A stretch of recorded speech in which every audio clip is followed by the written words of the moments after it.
The air in the office was thick with tension, like a storm about to break. Sarah's fingers trembled as they hovered over her keyboard, unable to focus on the report she'd been working on for days.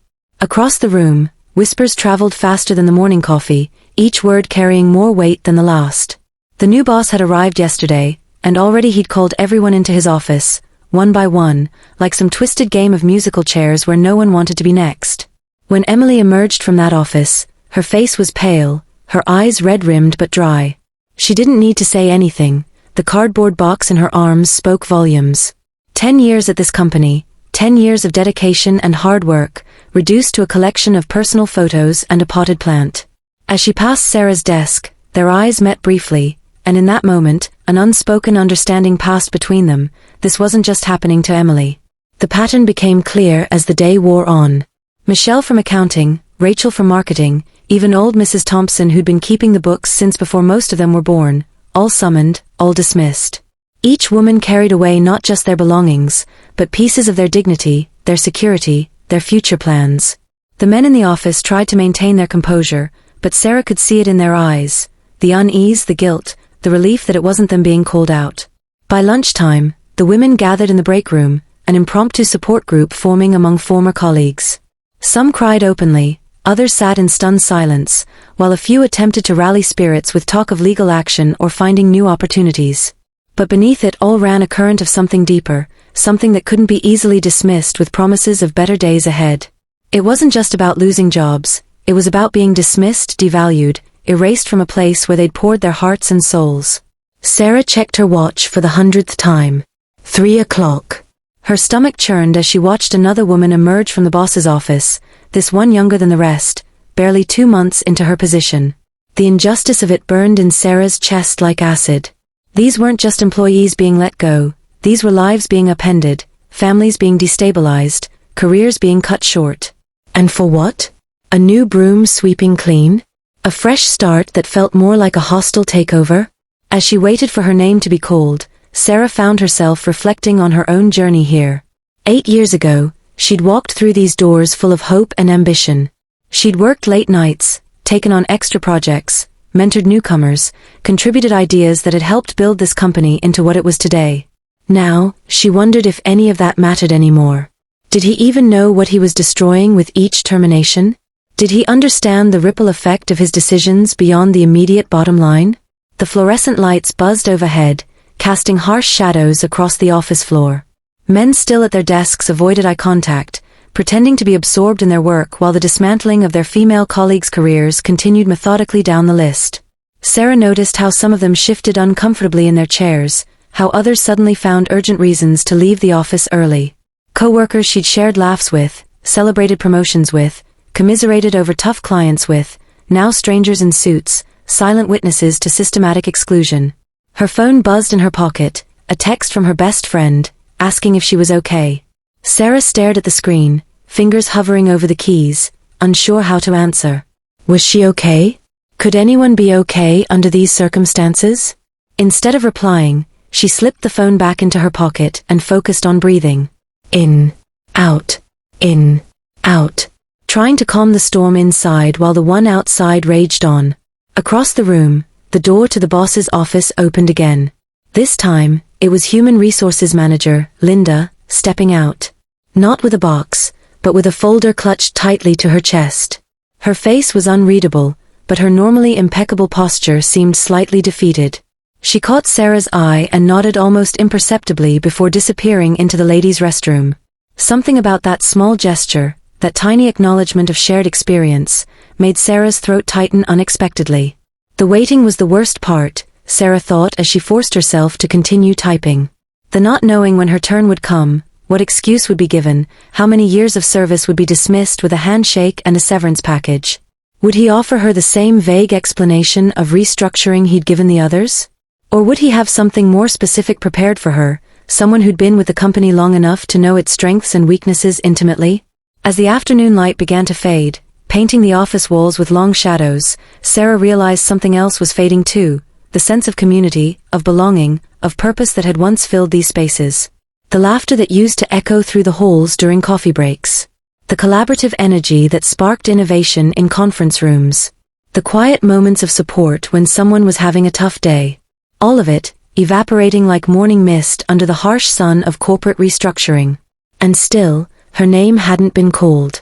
Yet.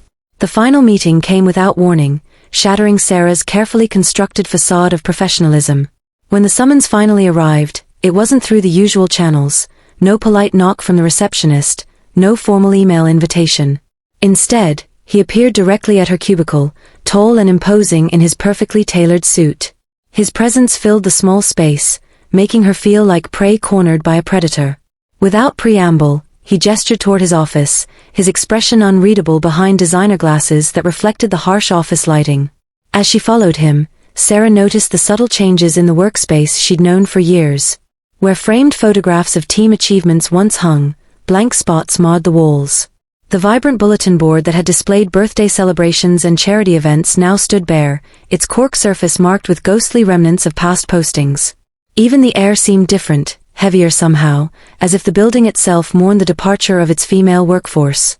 His office was a fortress of masculinity, dark wood paneling, leather furniture, and awards mounted prominently on every available surface. He gestured for her to sit, but remained standing himself, creating an immediate power dynamic that made her pulse quicken. The chair creaked beneath her weight as she settled into it, the sound echoing unnaturally in the pristine space. His gaze never left her face, studying her reactions with clinical detachment. "I've reviewed your file," he began, his voice carrying the practiced authority of someone accustomed to command. 8 years of service. Impressive tenure."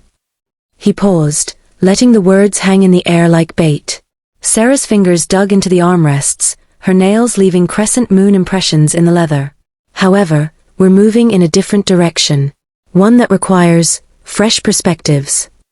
The justification came wrapped in corporate jargon, each word carefully chosen to mask the reality of what was happening. Restructuring. Right-sizing. Strategic realignment. The phrases tumbled forth like a well-rehearsed script, each one striking her resolve like hammer blows. She maintained eye contact, though her vision blurred at the edges, focusing on the mole above his left eyebrow rather than the content of his speech. "You'll receive a generous severance package," he continued, placing a manila envelope on the desk between them.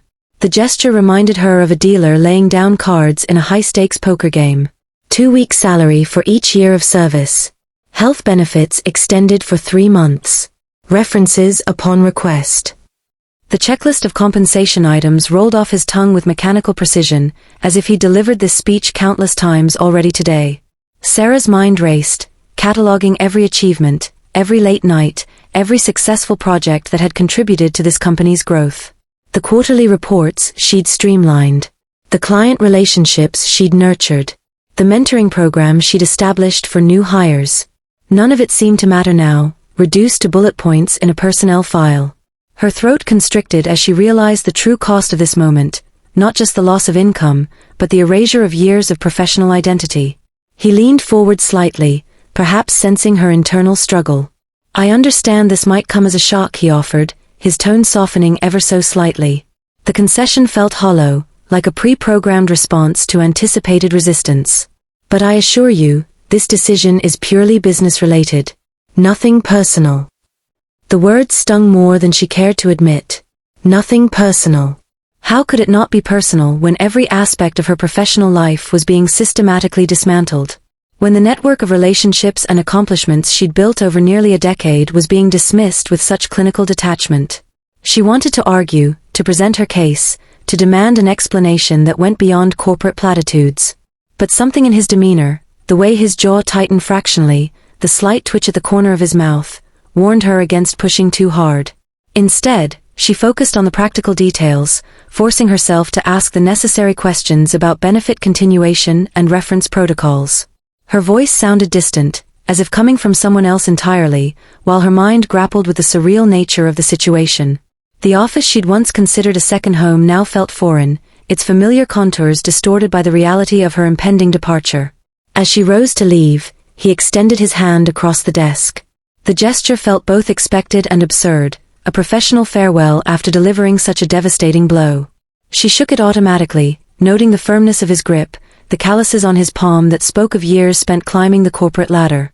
For a brief moment, their eyes met, and she thought she detected a flicker of something. Regret? Doubt? Before his features resumed their practiced neutrality. The walk back to her desk felt interminable, each step heavier than the last. Colleagues who had managed to avoid termination watched her progress with sympathetic eyes, their expressions ranging from sorrow to anger to helpless resignation. Someone had already cleared her personal items into a cardboard box identical to those that had carried away her female co-workers throughout the day.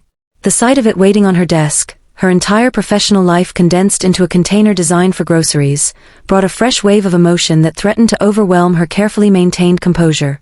She mechanically began transferring files from her computer to a USB drive, her hands moving independently of conscious thought. Documents she'd labored over for weeks, presentations that had secured major accounts, spreadsheets tracking years of company growth, all reduced to digital fragments destined for some remote cloud storage. The irony wasn't lost on her.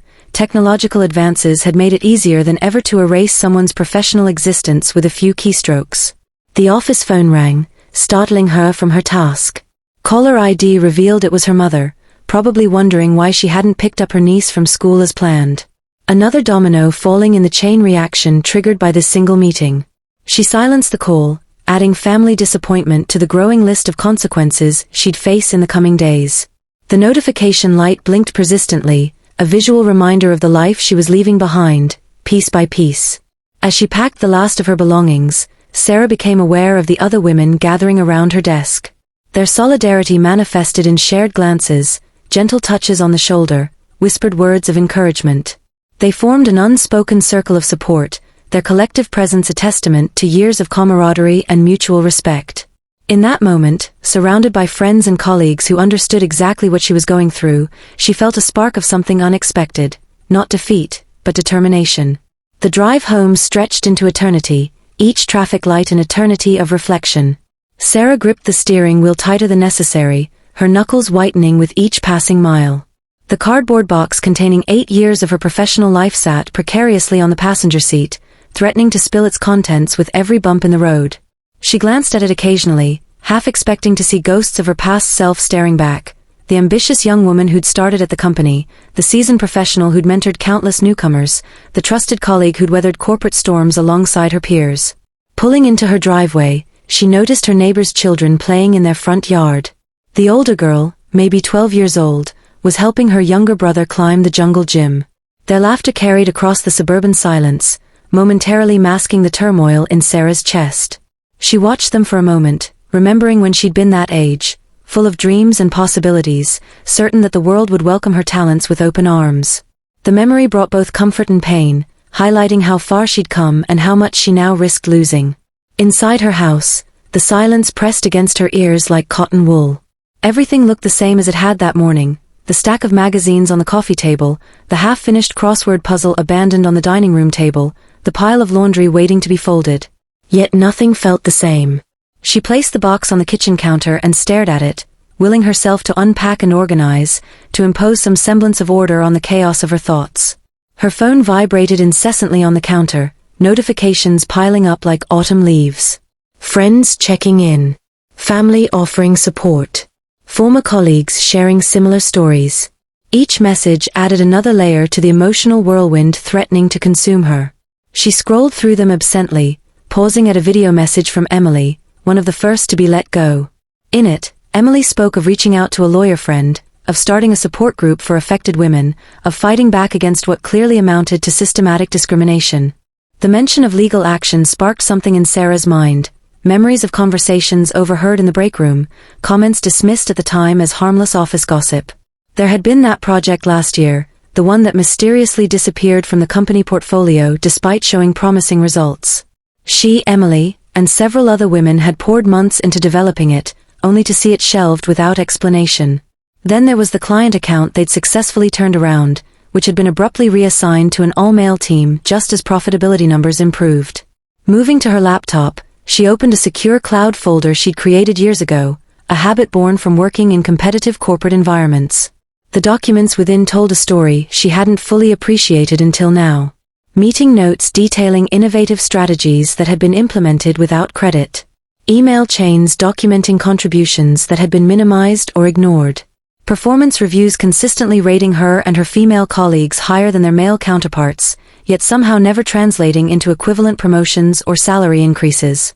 As she compiled these records, a pattern emerged, not just of individual injustices, but of systemic bias woven into the very fabric of the company's operations. The pieces fell into place with startling clarity: the sudden surge in male hires in leadership positions, the gradual phasing out of women-led initiatives, the strategic placement of female employees in roles with limited upward mobility. What she'd initially perceived as isolated incidents now appeared as calculated moves in a larger game of corporate chess. Her fingers hovered over the keyboard, poised to draft an email to the group chat of affected women. Before she could begin, her phone lit up with an incoming call. It was Linda, the HR manager who had been let go earlier that day. Through the speaker, Linda's voice carried the weight of revelation. "I found something," she said, her words measured but urgent. "Something that changes everything. Can you meet me tomorrow morning? There's a cafe near my place. We can be discreet there." The darkness outside her window seemed to deepen as Sarah considered the implications. Whatever Linda had discovered, it must be significant to warrant such caution. She agreed to the meeting, her mind racing with possibilities. Perhaps Linda had uncovered evidence of deliberate manipulation of performance metrics. Or maybe she'd found documentation of discriminatory hiring practices. Whatever it was, it promised to be the missing piece that could transform their individual grievances into a collective case for justice. As she prepared for bed, Sarah couldn't shake the feeling that they were on the verge of something monumental. The events of the day had stripped away layers of complacency, revealing not just the vulnerability of their positions, but the strength that came from shared experience. The women who had been systematically removed from the company weren't just victims of circumstance, they were witnesses to a pattern of behavior that demanded accountability. The alarm clock shattered the fragile peace of early morning, its shrill cry pulling Sarah from restless sleep. She moved through her morning routine in a haze, her body operating on autopilot while her mind replayed Linda's cryptic message. The cafe was located in a strip mall halfway between their homes, its location chosen for anonymity rather than ambience. As she approached, she spotted Linda already seated at a corner table, her face partially obscured by a newspaper. The casual observer would never guess the gravity of their meeting. Linda's greeting was brief, her eyes darting around the room before settling on Sarah's face. From her bag, she produced a slim folder, its contents protected by multiple layers of encryption and physical security. "This isn't just about us," she began, her voice barely above a whisper. "It's about every woman who's ever worked there. Every promotion denied, every idea stolen, every contribution minimized." She slid a document across the table, a detailed organizational chart spanning decades, color-coded annotations revealing patterns invisible to the casual observer. Sarah's breath caught as she traced the lines connecting names and dates. The chart documented a systematic approach to marginalizing female employees, dating back to the company's founding. Promising women were hired in entry-level positions, their talents exploited while their advancement was subtly stifled. Those who managed to rise through the ranks often found themselves isolated, their influence diluted by strategic reassignments or premature retirements. The data was irrefutable, meticulously compiled from annual reports, internal memos, and exit interviews stretching back 30 years. "We're not the first," Linda continued, her hands trembling slightly as she produced additional documents. "And unless we do something, we won't be the last." The stack included confidential emails discussing strategic gender balancing, meeting minutes debating the optimal female-to-male ratio for maximum productivity, and financial projections correlating reduced female leadership with increased shareholder returns. Most damning were the performance evaluations, objective metrics consistently favoring women, yet subjective assessments systematically undermining their value. As they delved deeper into the materials, patterns emerged that transcended individual experiences. Certain departments showed cyclical purges of female leadership, always followed by periods of stagnation in innovation and employee satisfaction. Product lines developed by women-led teams frequently showed superior market performance, yet were often reallocated to male management just as they gained traction. Training programs boasted equal participation rates, but advancement statistics told a different story, women excelling in development courses only to find themselves trapped in lateral moves or dead-end positions. Their discussion expanded beyond personal grievances to encompass broader implications. The company's actions weren't just unethical, they represented a calculated assault on workplace diversity and equality. Market research reports indicated that diverse leadership teams consistently outperformed homogeneous ones, yet the company's trajectory suggested a deliberate rejection of these findings. Financial data revealed spikes in innovation and profitability corresponding with periods of increased female representation, only to see those gains reversed as diversity initiatives were quietly dismantled. The realization crystallized in Sarah's mind: this wasn't merely about justice for themselves. It was about challenging a system that had perfected the art of institutional discrimination. The new male boss wasn't initiating change, he was completing a cycle that had been in motion for generations. Each termination, each demotion, each subtle act of marginalization was a thread in a tapestry of systemic oppression that had defined the company's culture long before his arrival. Their conversation shifted from personal impact to strategic planning. Other women began arriving at the cafe, drawn by coded messages and careful coordination. Each brought additional documentation, more pieces of the puzzle that painted an increasingly damning picture. Together, they represented decades of collective experience, their individual stories weaving into a narrative far more powerful than any single voice could convey. The weight of their shared knowledge was both burdensome and empowering, transforming personal trauma into a foundation for meaningful change. The cafe buzzed with quiet intensity as stories merged into strategy.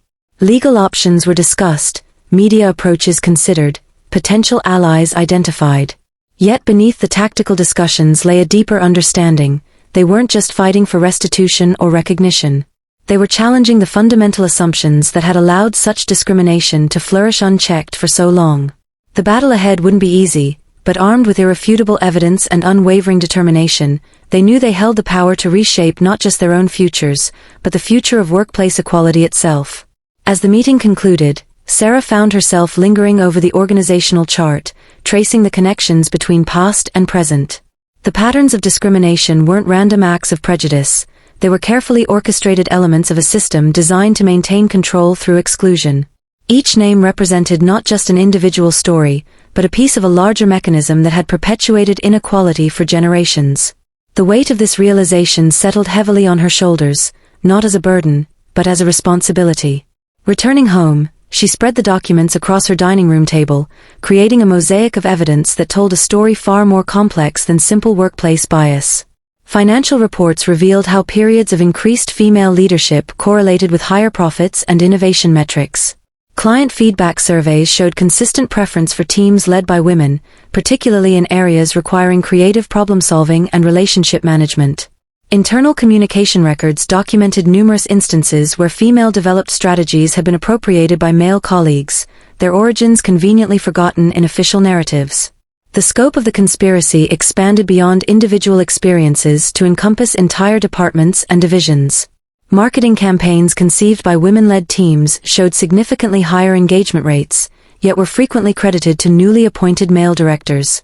Product development cycles accelerated dramatically under female leadership, only to stall when those leaders were reassigned or replaced. Supply chain optimizations implemented by women resulted in substantial cost savings, yet these achievements were systematically minimized in annual reports and shareholder presentations. More disturbing were the psychological tactics employed to maintain this system of exclusion. Exit interviews revealed patterns of gaslighting and manipulation, with women being convinced that their departures were voluntary choices rather than forced outcomes. Performance reviews contained subtle language designed to undermine confidence while maintaining plausible deniability. Mentorship programs paired promising female employees with sponsors who actively discouraged their ambitions, presenting these interventions as guidance rather than obstruction. The data painted a picture of institutional intelligence, a corporation that had learned to weaponize its own bureaucracy against diversity. Promotion criteria evolved to include subjective measures that disproportionately favored traditional masculine traits. Evaluation periods coincided with family planning milestones, pressuring women to choose between career advancement and personal life goals. Team compositions were manipulated to dilute female influence while maintaining appearance of inclusivity. Yet amid these revelations emerged an unexpected truth: the company's greatest successes had consistently originated from women-led initiatives. Innovation hubs thrived under female management until their leaders were strategically reassigned. Client retention rates soared when women handled key accounts, only to decline when those relationships were transferred to male counterparts. Even the company's most celebrated turnaround stories traced their roots to strategies developed by women whose contributions were later erased from official histories. This contradiction, between acknowledged success and systematic suppression, revealed the fundamental flaw in the company's approach. Their attempts to maintain control through exclusion had created a paradox. The very diversity they sought to eliminate was essential to their prosperity. The evidence suggested that periods of enforced homogeneity inevitably led to stagnation, while diversity flourished naturally whenever artificial barriers were relaxed. As Sarah organized the documents into a comprehensive timeline, patterns emerged that transcended individual departments or management teams. The discrimination wasn't the result of isolated biases, it was a coordinated strategy implemented through generations of leadership. New CEOs inherited not just the company's assets, but its methods of maintaining control through selective inclusion and strategic exclusion. The current male boss wasn't breaking new ground, he was following a well-worn path that had shaped the company's culture for decades. The realization sparked a fundamental question: how could they leverage this institutional intelligence against itself? The company had demonstrated remarkable skill in manipulating systems to maintain its preferred power dynamics. Could those same skills be redirected toward fostering genuine equality? The evidence suggested that diversity wasn't just a moral imperative, it was a proven driver of success. The challenge lay in transforming this understanding from abstract principle to concrete action. Their strategy sessions evolved from mere protest to proactive reform. Each document, each statistic, each personal testimony contributed to a comprehensive blueprint for change. They weren't just collecting evidence of wrongdoing, they were assembling a manual for institutional transformation. The patterns of discrimination revealed equally clear patterns of success, a roadmap for achieving excellence through genuine inclusion rather than artificial control. The dining room transformed into a war room as women gathered to analyze the data, their conversations shifting from shared grief to shared purpose.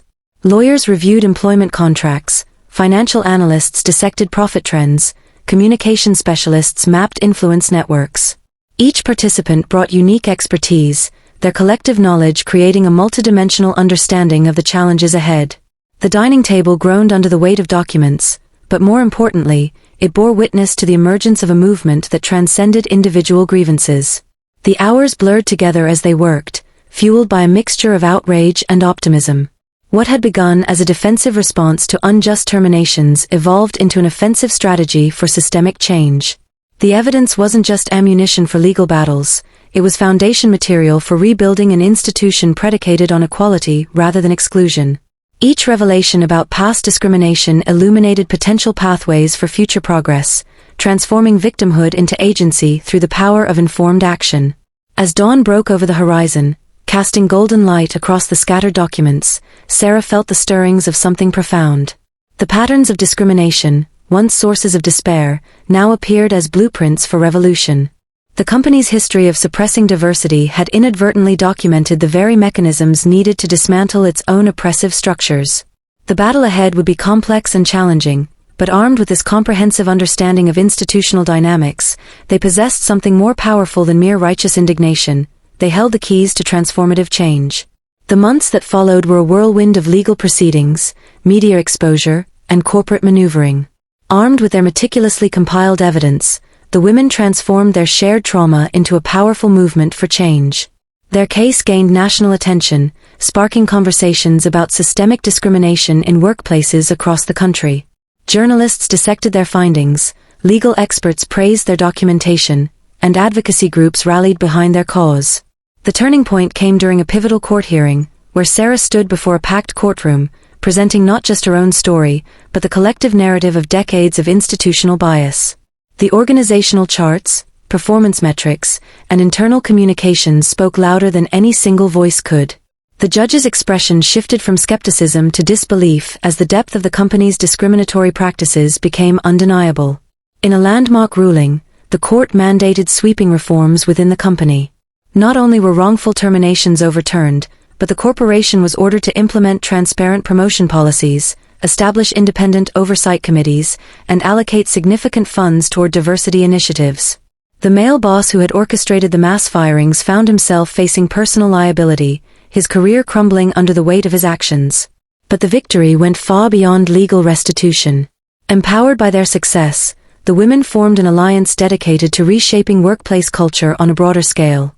They launched workshops, mentorship programs, and advocacy platforms aimed at dismantling systemic barriers in other industries. Companies once resistant to change began reaching out, seeking guidance on fostering genuine inclusivity. What had started as a desperate fight for justice evolved into a catalyst for transformation. For Sarah, the journey wasn't just about reclaiming her job, it was about redefining her purpose. She returned to the company not as a victim, but as a leader, appointed to oversee the implementation of equitable practices. Her office, once a symbol of exclusion, became a hub for innovation and collaboration. The same walls that had witnessed her dismissal now echoed with the voices of women mentoring new hires, leading groundbreaking projects, and shaping the future of the organization. One evening, as she stood by the window overlooking the city skyline, Sarah reflected on how far they'd come. The scars of those early days remained, but they no longer defined her. Instead, they served as reminders of resilience, solidarity, and the power of collective action. Below her, the streets buzzed with life, a testament to the ripple effect of their hard-won victory. Women who had been inspired by their story were stepping into leadership roles, challenging outdated norms, and proving that diversity wasn't just a moral imperative, it was a driver of excellence. As she turned off the lights and locked the door to her office, Sarah felt a deep sense of peace. The battle had been long and arduous, but it had led to something greater than any of them could have imagined. Justice wasn't just served, it was transformed into a legacy of hope and progress. In the quiet hum of the empty hallway, she smiled, knowing that the work they had started would continue to inspire generations to come.